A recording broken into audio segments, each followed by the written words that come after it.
What's up, guys? Just wanted to do a really quick update video on the 2024 Honda crf450rl.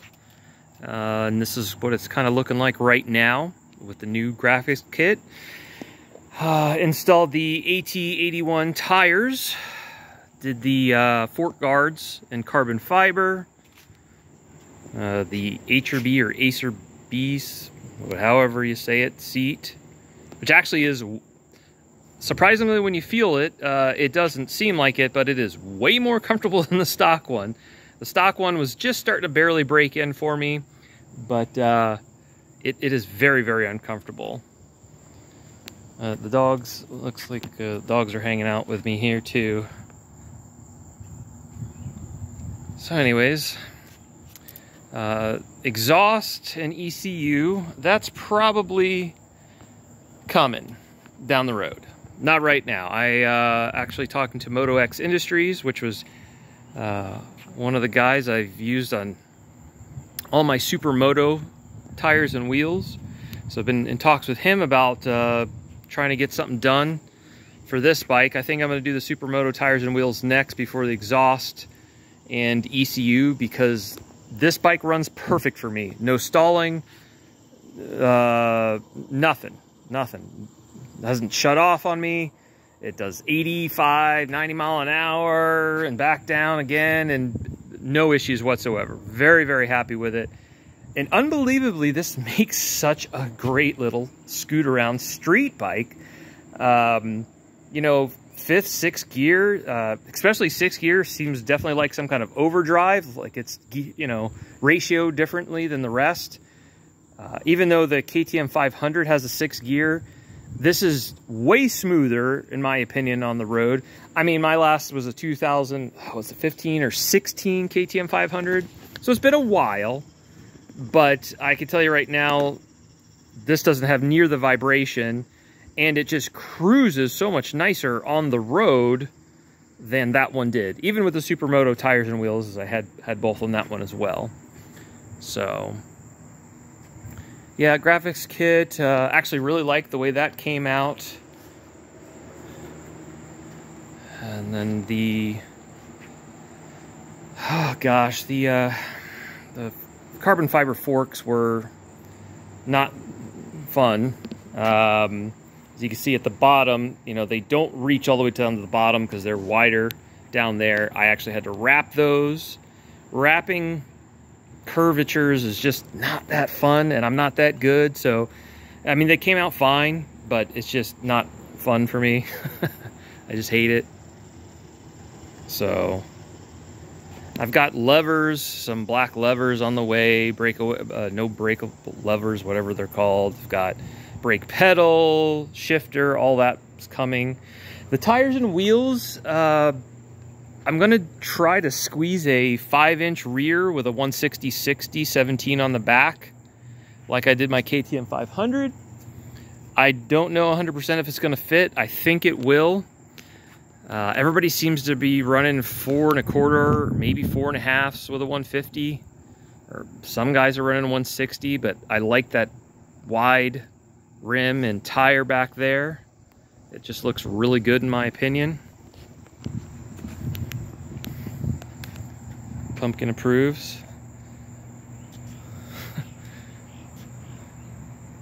So yeah, I think just doing the tires and wheels next is going to be the go-to. I wish it was a little louder. I know that sounds weird, but I like a little tone to the exhaust. It is quite a quiet bike, which is probably not a terrible thing, but I think, like I said, I'm just going to do the ECU and exhaust last. I want to get the Graves pipe in the black, which looks awesome to me.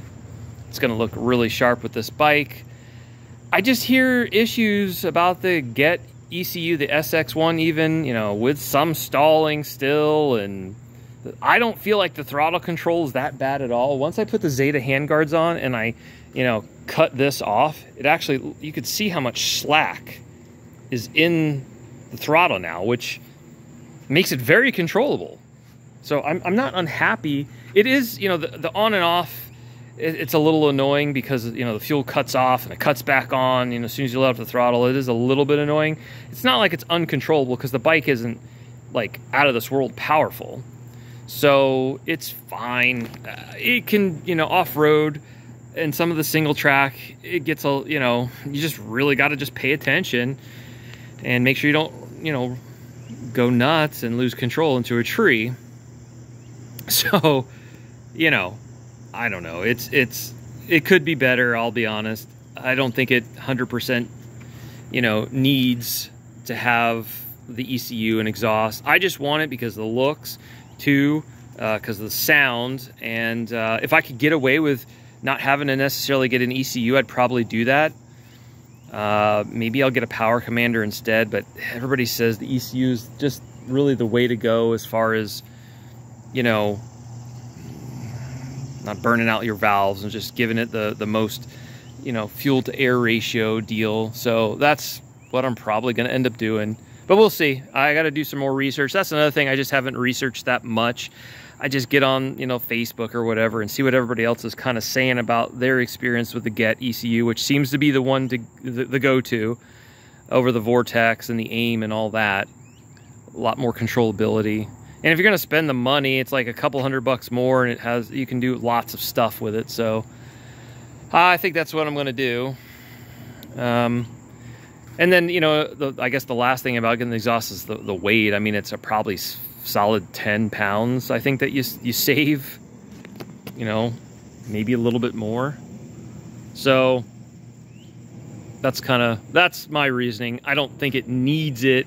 It's got plenty of power. I mean, the bike is, I mean, and, you know, I just got off a 208 horsepower Ducati that I just traded in for this and the Tenere 700. So relative power-wise, it's very weak, but for what it is, it's actually quite good. It's still power wheelies. I haven't tried third yet, but second, I can get up and go all day long in second. Very powerful. It's been a great street bike. So, and it's done phenomenal off-road. So there's actually the Tenere 700.